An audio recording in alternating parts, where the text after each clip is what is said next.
Madam, आज कुमारी शैलजा का nomination है, दूसरे जो कैंडिडेट हैं उनका भी नॉमिनेशन है। कैसा आप जो आपका राजनीतिक एक्सपीरियंस है, क्या माहौल दिख रहा है आपको? देखिए, कुमारी शैलजा जी बहुत सीनियर नेता हैं, बहुत सुलझी हुई नेता हैं और सेंटर में रह के उन्होंने प्रदेश का नेतृत्व किया है, लोगों के साथ जुड़ी रही हैं और एक बहुत सशक्त नेता हैं।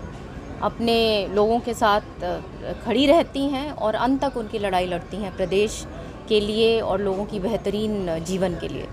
तो मैं मानती हूँ कि लोगों का प्रेम उनके साथ रहेगा और बहुत आशीर्वाद उनको मिलेगा और भारी मतों से वो विजयी होंगी। हम पूरे हरियाणा में किस तरह देख रहे हो, क्योंकि काफ़ी सीटों में बदलाव किया गया है? वो तो अब देखते हैं क्या होता है लेकिन मैं मानती हूँ कि कांग्रेस पार्टी बहुत अच्छी तरीके से जीत के निकलेगी। कांग्रेस के ही पूर्व प्रदेशाध्यक्ष और आज के माहौल के हिसाब से दोनों पूर्व प्रदेशाध्यक्ष ही हैं, कुमारी शैलजा और अशोक तंवर। किस तरह का फाइट देखते हैं दोनों? जैसे मैंने अभी कहा कि शैलजा जी बहुत एक सीनियर लीडर हैं और बहुत सुलझी हुई नेता हैं। उन्होंने जब भी केंद्र में नेतृत्व किया हरियाणा प्रदेश की ओर से तो बहुत काम किए और लोगों की समस्याओं को हमेशा उन्होंने उठाया और लोगों के साथ खड़ी रही हैं। मैम, आपकी सीट बदली गई है, आपकी टिकट काटी गई है, क्या कहेंगे, क्या समर्थकों का कुछ कहते हैं? जो मैंने कहा, मैं कह चुकी हूँ भिवानी में भी और नारनौल दोनों डिस्ट्रिक्ट्स में, अपने भिवानी, दादरी और महेंद्रगढ़ में, तो जो मैंने कहना था मैं कह चुकी हूँ। क्या मैडम, क्या मानते हैं, क्या आपकी टिकट किस वजह से काटेगी? क्योंकि आप भी प्रबल दावेदार थे। परंपरागत सीट थी हाँ, आपकी। अगर आपको टिकट मिलती तो शायद आप भी आज नॉमिनेशन आ जाए, कल आप नॉमिनेशन फाइल करते। क्या वजह, क्या मानते हैं? अब ऐसा है कि पार्टी ने जो सर्वेस करे थे उसमें पार्टी के सर्वे में मैं ऊंची थी, 56% पे मैं थी और दूसरे दावेदार 32%, 32% पे थे। लेकिन फिर भी जो पार्टी ने निर्णय लिया है, बहुत सारी चीज़ें होती हैं पार्टी को जो भी निर्णय लेने के टाइम पे, तो मैं मानती हूँ कि जो भी किया है हम सब पार्टी के लोग हैं और पार्टी के साथ खड़े हैं।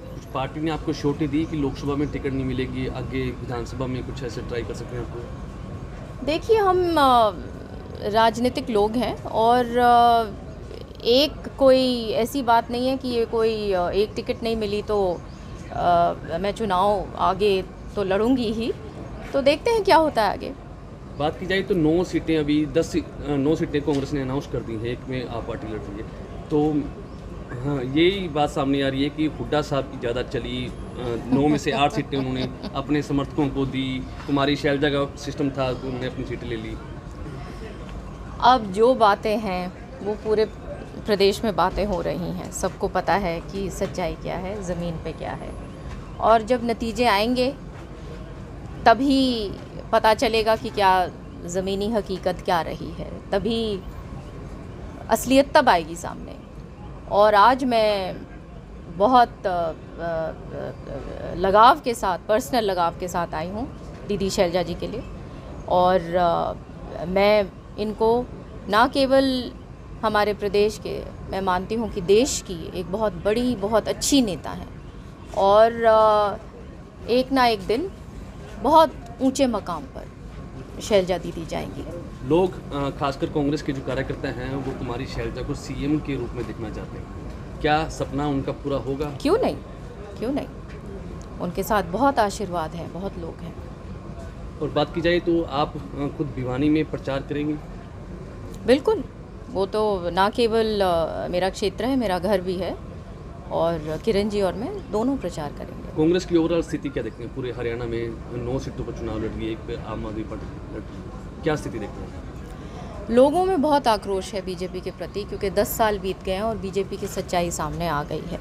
तो मैं मानती हूँ कि कांग्रेस बहुत स्ट्रॉन्ग रहेगी, क्योंकि लोगों को पता है कि कांग्रेस के टाइम पर कितना काम हुआ है और 36 बिरादरियों के लिए हमेशा कांग्रेस ने काम किया है। ये जिस प्रकार से बीजेपी ने एक से दूसरे को लड़ाया है, ये कांग्रेस का काम नहीं था।